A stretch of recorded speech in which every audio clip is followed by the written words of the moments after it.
After having been told my danglies looked like an elderly Rastafarian, I decided to take the plunge and buy some of this, as previous shaving attempts had only been mildly successful, and I nearly put my back out trying to reach the more difficult bits. Being a bit of a romantic, I thought I would do the deed on the Mrs. birthday as a bit of a treat.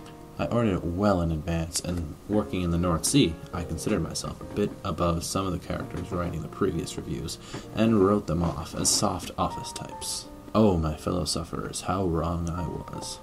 I waited until the other half was tucked up in bed, and after giving some vague hints about a special surprise, I went down to the bathroom. Initially, all went well, and I applied the gel and stood waiting for something to happen. I didn't have long to wait.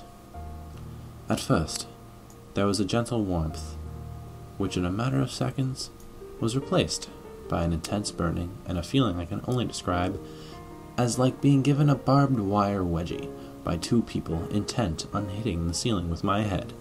Religion hadn't featured much in my life until that night. I suddenly became willing to convert to any religion to stop the violent burning around the turd tunnel and what seemed like the destruction of the meat and two veg. Struggling to not bite through my bottom lip, I tried to wash the gel off in the sink and only succeeded in blocking the plug hole with a mat of hair. Through the haze of tears, I struggled out of the bathroom, across the hall, into the kitchen. By this time, walking was not really possible, and I crawled the final yard to the fridge in the hope of some form of cold relief. I yanked the freezer drawer out and found a tub of ice cream, tore the lid off, and positioned it under me. The relief was fantastic, but only temporary, as it melted fairly quickly, and the fiery stabbing soon returned. Due to the shape of the ice cream tub, I hadn't managed to give the starfish any treatment, and I groped around in that drawer for something else, as I was sure my vision was going to fail fairly soon. I grabbed a bag of what I later found out was frozen sprouts, and tore it open, trying to be as quiet as I could. I took a handful of them, and tried in vain to clench some between the cheeks of my arse. This was not doing the trick, as some of the gel had found its way up the chutney channel, and it felt like the space shuttle was running its engines behind me. This was probably and hopefully the only time in my life I was going to wish there was a gay snowman in the kitchen, which should give you some idea of the depths I was willing to sink in order to ease the pain.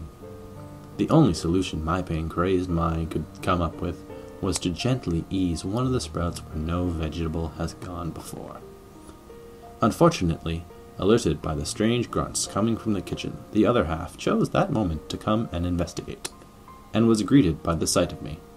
Arse in the air, strawberry ice cream dripping from my balls, pushing a sprout up my ass while muttering, "Ooh, that feels good."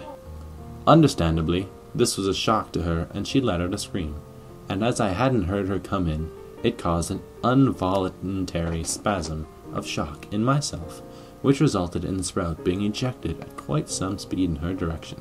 I can understand that having a sprout farted against your leg at 11 at night in the kitchen probably wasn't the special surprise she was expecting, and having to explain to the kids the next day what the strange hollow in the ice cream was didn't improve my status. So to sum it up, Veet removes hair, dignity, and self-respect. I hope you enjoyed that, boys and girls, because I sure did.